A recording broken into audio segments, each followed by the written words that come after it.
नमस्ते, आदाब, कैसे हैं आप सभी लोग?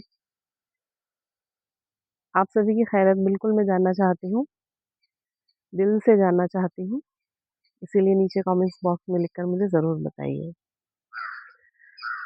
तो कल मैंने थोड़ा-सा आपसे बताया था हमारा ट्रेन का सफ़र दिल्ली से केरल तक का किस तरह या कैसे आप फ़ील करते हैं, महसूस करते हैं। ये ट्रेन का सफ़र बहुत मज़ेदार होता है। इसमें अलग-अलग स्टेशन पर हर स्टेशन पर गाड़ी रुकती है और आपको वहाँ का हर तरह का खाना खाने को मिलता है। सुबह-सुबह ट्रेन में जब सोकर आप उठते हैं, चाय-कॉफ़ी का हंगामा मचा रहता है। ब्रेकफ़ास्ट मिलने की जल्दी या ब्रेकफ़ास्ट कहीं ख़त्म ना हो जाए नाश्ता अगले स्टेशन पर मिलेगा या नहीं। ये सब उन्हीं लोगों की टेंशन है जो बार-बार ट्रेन में सफ़र करते रहते हैं। उन लोगों को मालूम होता है कि अगले स्टेशन पर ब्रेकफ़ास्ट नाश्ता मिलेगा या नहीं। क्योंकि कुछ-कुछ स्टेशंस पर गाड़ी समय पर नहीं रुकती है या डिले हो जाती है, तो ये सब छोटी-मोटी परेशानियाँ आती हैं। तो समटाइम्स बेहतर ये होता है, सबसे अच्छी बात यही होती है कि आप अपना 1-2 टाइम का खाना पैक करके साथ में लेकर चलें या फिर ट्रेन ऐसी बुक करनी चाहिए आपको जिसमें डेफ़िनेटली कैंटीन हो, ट्रेन में कैंटीन हो।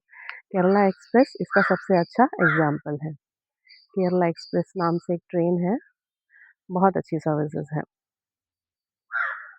ट्रिवांड्रम एक्सप्रेस करके भी एक ट्रेन है, वो भी एक अच्छा ऑप्शन है।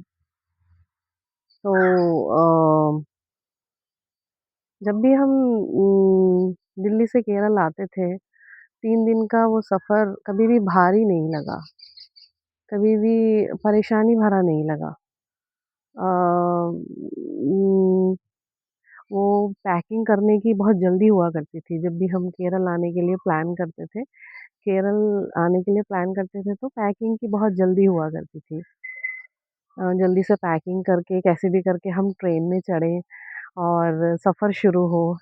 सिर्फ़ यही नहीं, पापा हमेशा मेरे पापा जब भी केरल का प्लान बनाते थे जाने के लिए तो वो अलग ही एक मज़ा होता था। हम हमेशा दिल्ली से ट्रेन पकड़ते थे। पापा हमेशा कहते थे दिल्ली में 1 दिन रुकेंगे और वहाँ थोड़ी बहुत शॉपिंग करके फिर उसके बाद ट्रेन कैच करेंगे। तो हमेशा ज़्यादातर ऐसे ही हुआ करता था और वो बहुत ही मज़ेदार था क्योंकि दिल्ली में जाकर दिल्ली की गलियाँ घूमना, दिल्ली से शॉपिंग करना, हर छोटी-बड़ी शॉपिंग करना। यहाँ मेरी खाला रहती हैं, खालू रहते हैं, यहाँ मेरा ननिहाल है, मैंने आपको पहले वीडियो में बताया था। मेरी मम्मी, मेरी अम्मा जो है वो यहाँ की रहने वाली हैं, तो उनके लिए थोड़ी बहुत शॉपिंग करना या उनके नेबर्स हैं आस-पड़ोस में, उनके रिश्तेदार हैं, थोड़ा बहुत उन लोगों के लिए शॉपिंग करना, ये सब अपने आप में बहुत मज़ेदार हुआ करता था। तो ट्रेन का वो सफ़र, खाना-पीना, फिर मान लीजिए हम यहाँ पहुँच गए, केरल पहुँचने के बाद एकदम बात करने के लिए नहीं मिलता। हमें लगता था कि यहाँ की भाषा बिल्कुल ही अलग है, तो क्या बात करेंगे, किससे बात करेंगे? शुरुआती दिनों में ऐसा थोड़ा बहुत परेशानी हुआ करती थी, लेकिन जब हम वैकेशन में आया करते थे, यहाँ छुट्टियों में आया करते थे, तब ये परेशानी हुआ करती थी। लेकिन जैसे हम यहाँ अब कंटिन्यूअसली 15 साल से रह रहे हैं, तो वो परेशानी लैंग्वेज की इश्यूज़ परेशानी नहीं है, क्योंकि हमने मलयालम यहाँ की भाषा मलयालम है, वो सीख ली है। तो और सबसे अच्छी बात ये है कि केरल के लोग बहुत पढ़े-लिखे हैं, लिटरेसी यहाँ पर सबसे नंबर 1 इंडिया में मानी जाती है और है, उसके लिए केरल को अवार्ड भी मिल चुका है। तो यहाँ के लोगों को बहुत 90% 90% लोगों को यहाँ पर हिंदी लगभग आती है, जानते हैं, बात करते हैं। सिर्फ़ एक 10% लोग ही हैं जो बहुत कम समझते हैं या नहीं समझते हैं। तो ये हमारे ऊपर डिपेंड करता है कि हम अपनी लैंग्वेज ग्रोथ कितना बढ़ा लेते हैं। हम जितनी ज़्यादा से ज़्यादा लैंग्वेज जानते हैं, हमें ज़िंदगी जीने में या कहीं दूसरे शहर जाने में, आने में बहुत आसानी होती है। क्योंकि वहाँ के लोगों से हम आसानी से बात कर सकते हैं, वहाँ के कल्चर को जानते हैं। ठीक इसी तरह हमने यहाँ आकर मलयालम भाषा सीखी। लगे काफ़ी साल लगे, टाइम लगा, हर चीज़ में टाइम लगता है सीखने में, नई भाषा है। यारों दोस्तों के साथ या फ़िल्में देखकर फ़िल्मों से बहुत ज़्यादा असर पड़ता है। फ़िल्में देखकर मलयालम भाषा सीखी और बोलते हैं, बात करते हैं, समझते हैं। कहीं-कहीं अगर आपको हम अटकते हैं बात करने के लिए, कुछ शब्द अगर नहीं आते हैं, तो बेशक आप इंग्लिश वर्ड का इस्तेमाल कर सकते हैं।